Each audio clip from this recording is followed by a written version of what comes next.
Hello everyone. आज हम लोग जो स्टोरी करने वाले हैं वो है लॉस्ट स्प्रिंग बाय अनीस जंग। पहले तो स्प्रिंग मतलब क्या है। स्प्रिंग मतलब सीज़न होता है, हमारे यहाँ पर हिंदी में इसे बसंत ऋतु बोला जाता है। सबसे अच्छा मौसम माना जाता है। ओके।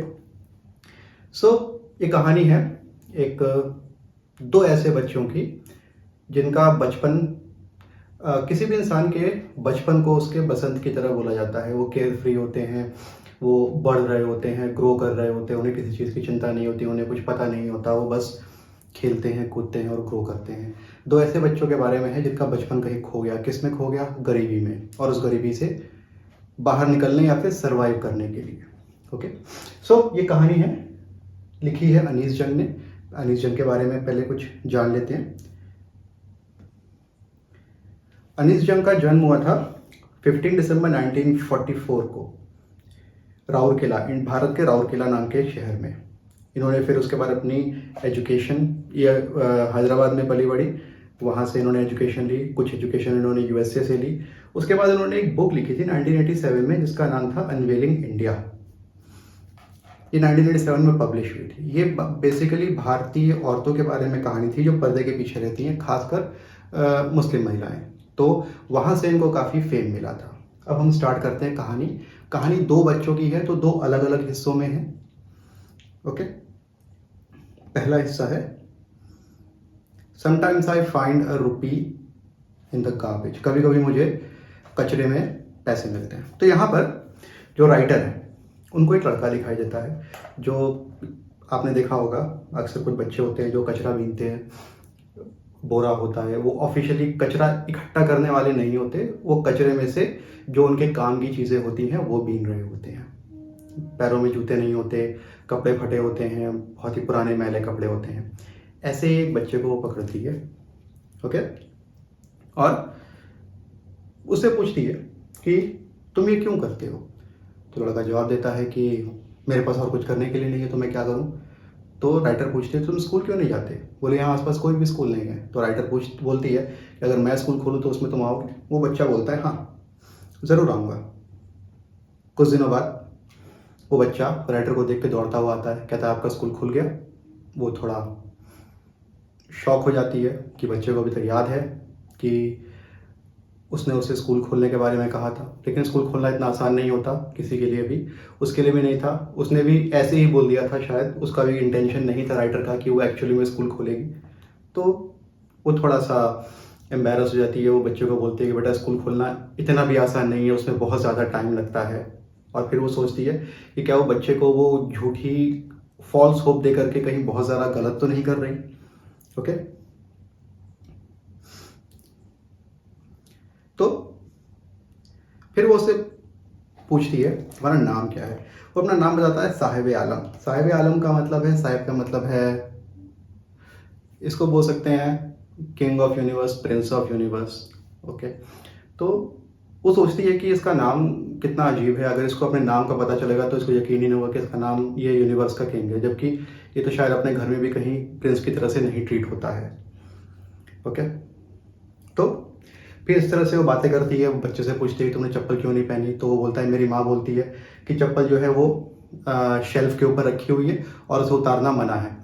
फिर उसे याद आता है कि उसने देखा है बहुत सारे बच्चों को चलते हुए रोड पे बिना चप्पल के, और वो सोचती है, फिर उनसे पूछा उसने तो बच्चे बोलते हैं कि ये ट्रेडिशन है नंगे पैर घूमना। तो वो सोचती है कहीं ऐसा तो नहीं है ट्रेडिशन के नाम पर ऐसा बोला जा रहा हो कि अब गरीबी छिपाने की कोशिश की जा रही हो, बजाय ये बोलने के कि हम चप्पल अफोर्ड नहीं कर सकते, ये बोला जाए कि हमारे पास चप्पल ही नहीं है। फिर वो उडुपी गई होती है, उडुपी में एक आदमी से मिली होती है। ये यहाँ पर वो she goes on a tangent. Tangent कहाँ पे? चप्पल की टेंजेंट पे। मतलब ये स्टोरी साहिब आलम के आसपास घूम रही है। यहाँ पर चप्पल की बात आती है, चप्पल से वो एक टेंजेंट पे चली जाती है, एक अलग स्टोरी पे चली जाती है कि उडुपी गई थी तो उडुपी में एक आदमी मिलता है। वो बताता है कि उसके पिता जो थे वो मंदिर में पुजारी हुआ करते थे, लेकिन उसके पास भी पहनने के लिए जूते नहीं थे। वो रोज़ मंदिर के पास से निकलता था और प्रार्थना करता था भगवान से कि मुझे जूते पहनने को मिले। फिर कुछ साल बाद वो आदमी बड़ा हो गया, थोड़ा बूढ़ा हो गया, वो वापस उसी मंदिर के पास जाता है। मंदिर में एक नया पुजारी होता है, मंदिर के अंदर स्कूल होता है, स्कूल में बहुत सारे बच्चे होते हैं, उन सबके पैरों में जूते होते हैं, और अब बच्चे भगवान से ये प्रार्थना कर रहे होते हैं कि उनके जूते उनके पास रहें, उनसे छीने ना जाए। तो सोचता है कि भगवान ने इनकी ये इच्छा तो पूरी कर दी, मेरी भी इच्छा पूरी कर दी, अब मेरे पास भी पहनने के लिए जूते हैं। तो ये उनकी स्टोरी थी टेंजेंट पे। टेंजेंट। सो अब साहिब आलम का परिवार आया कहाँ से? साहिब आलम जो था वो ढाका बांग्लादेश में रहता था। 1971 में या तो जो वॉर हुई थी उसकी वजह से या फिर बाढ़ आई थी उसकी वजह से उनका परिवार वहाँ से शिफ्ट होकर के दिल्ली आ गया। दिल्ली में एक जगह है सीमापुरी, जो दिल्ली काफ़ी बड़ा है तो थोड़ा आउटर एरिया है, और उस वक्त 1970s 80s में वो एकदम खाली सुनसान पड़ा रहता था। अब अभी भी वो उतना ही दूर है, लेकिन अब क्या है, वहाँ पे काफ़ी सारे लोग रहते हैं, लगभग 20,000 लोग रहते हैं जो कचरा बीनने का काम करते हैं। ये लोग सब बांग्लादेश से आए हुए हैं, शरणार्थी हैं, और करने को कुछ नहीं है। ये लोग सिर्फ कचरा बीनते हैं, किसी तरह से रहते हैं। वहाँ पर पानी की सप्लाई नहीं है, बिजली की सप्लाई नहीं है, कुछ भी नहीं, क्योंकि इलीगल है सब कुछ। उनके पास कोई आईडी नहीं है, लेकिन उनके पास राशन कार्ड है सबके पास, क्योंकि बोलते हैं राशन कार्ड से कम उनको इतना राशन तो मिल जाता है कि वो भूखे पेट नहीं सोते। ठीक। सो फिर से वही सवाल कि तुम कचरा क्यों बीनते हो? तो वो बोलता है कि कभी कभी उसे कचरे में कुछ पैसे मिल जाते हैं, या सिक्के मिल जाते हैं, या कभी कभी जूते मिल जाते हैं। ओके। उसी के साथ एक लड़का था जिसने 2 पैरों में 2 अलग अलग तरह के जूते पहने हुए थे। सो ऑब्वियसली उसको ये जूते वहीं मिले होंगे।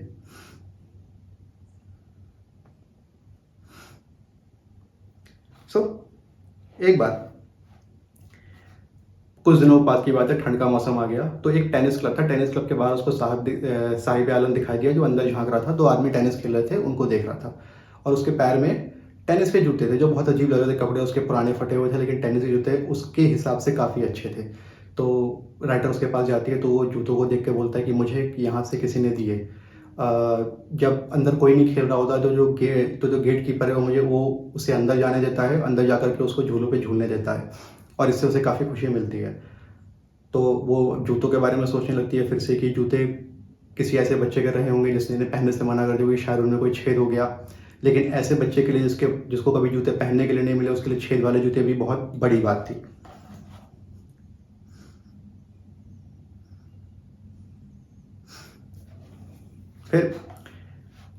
फिर से कुछ दिनों बाद उसको फिर से साहिब आलम दिखाई पड़ता है। अब की बार उसके पास एक स्टील का बड़ा सा कैन होता है, और वो दूध लेने जा रहा होता है। तो वो राइटर को बताता है कि उसको एक चाय बनाने की दुकान पे नौकरी मिल गई है, और महीने की पगार है 800 रुपये प्लस खाना पीना, और कम से कम वो भूखा तो नहीं सोएगा और वो कमा सकता है। राइटर से देखती है, राइटर को उसके लिए अच्छा लगता है, लेकिन फिर राइटर ये सोचती है कि पहले जब ये कचरा बीना करता था तब ये एक तरह से फ्री था, आज़ाद था। ये जहाँ चाहे वहाँ जा सकता था, जिसके साथ चाहे उसके साथ घूम सकता था, जो चाहे वो कर सकता था। मन हुआ कचरा बीना, मन हुआ कहीं पे निकल गया, किधर भी निकल गया, कब घर वापस आया, कब बाहर निकला, किसी की कोई पाबंदी नहीं थी। लेकिन अब वो नौकरी करने लगा है तो ऑब्वियसली वो बंद गया है, तो उसको ऐसा लगा कि एक तरह से इसकी फ्रीडम खत्म हो गई है। ओके बच्चों, इसी कहानी का दूसरा पार्ट है I want to drive a car. So ये एक शहर फिरोज़ाबाद की कहानी है, जहाँ पर भारत का एक बहुत ही बड़ा सेंटर है ग्लास का, शीशों का काम होता है। शीशों की चूड़ियाँ बनती हैं, शीशों के और सामान बनते हैं। यहाँ पर अब कुछ रूल्स एंड रेगुलेशंस कोई फॉलो नहीं करता। यहाँ बहुत सारे बच्चे हैं जिनको मजदूरी करनी पड़ती है, और उनको देखने वाला कोई नहीं है। तो उन्हीं में से एक लड़के मुकेश की ये कहानी है।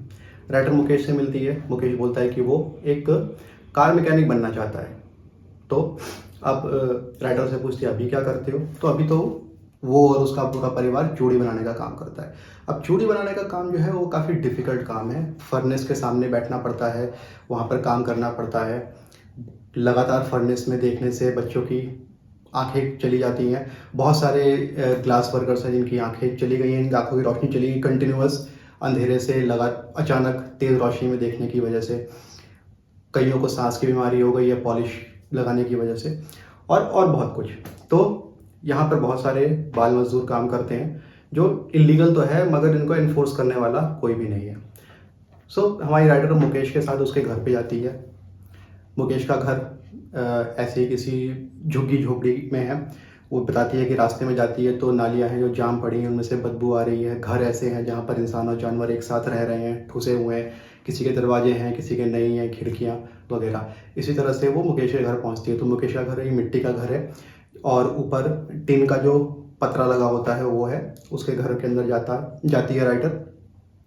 तो घर के अंदर मुकेश के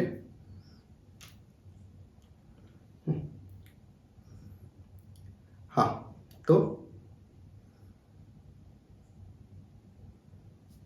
तो अंदर उसको मुकेश के बड़े भाई की वाइफ मिलती है।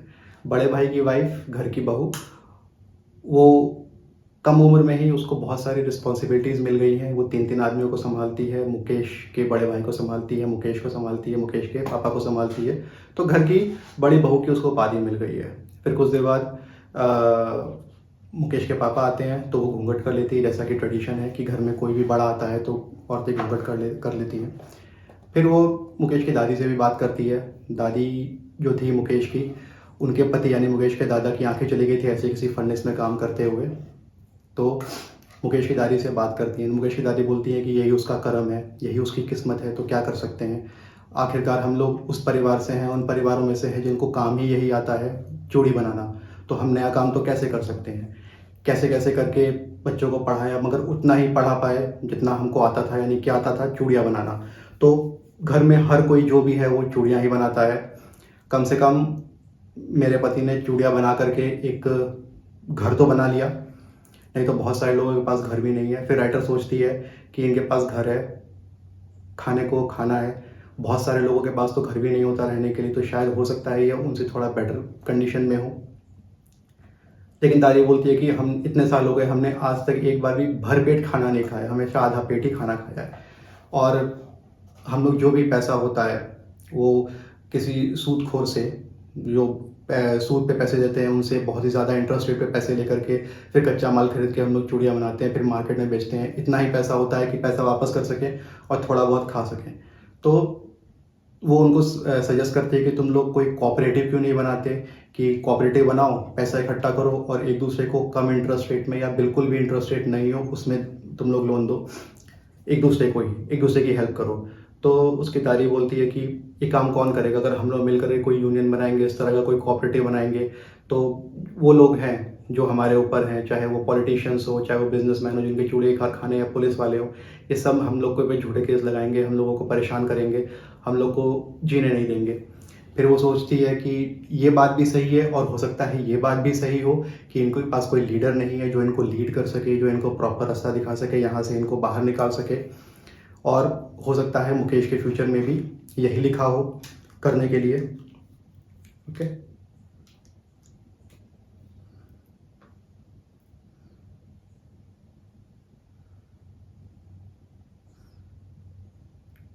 ठीक। फिर इसी में एक यंग लड़की है सविता, वो भी बैठी हुई है, वो भी चूड़ियाँ बना रही है। चूड़ियों को वो सोल्डर कर रही है। चूड़ियाँ जो होती हैं वो काटी जाती हैं, उसके बाद उनको बीच से किनारे से जोड़ा जाता है, इनको सोल्डरिंग कहते हैं। वो सोल्डरिंग कर रही है चूड़ियों की। तो राइटर हमारी सोचती है कि अभी ये चूड़ियाँ बना रही है लेकिन इसको चूड़ियों का सिग्निफिकेंस नहीं मालूम। शादी होने के बाद चूड़ी जो है वो सुहाग का निशान होती है। आज इसके लिए चूड़ी पेट भरने का है, पेट भरने के लिए है, कल ये सुहाग की निशानी बनेगा। वो यही सब सोच रही होती है।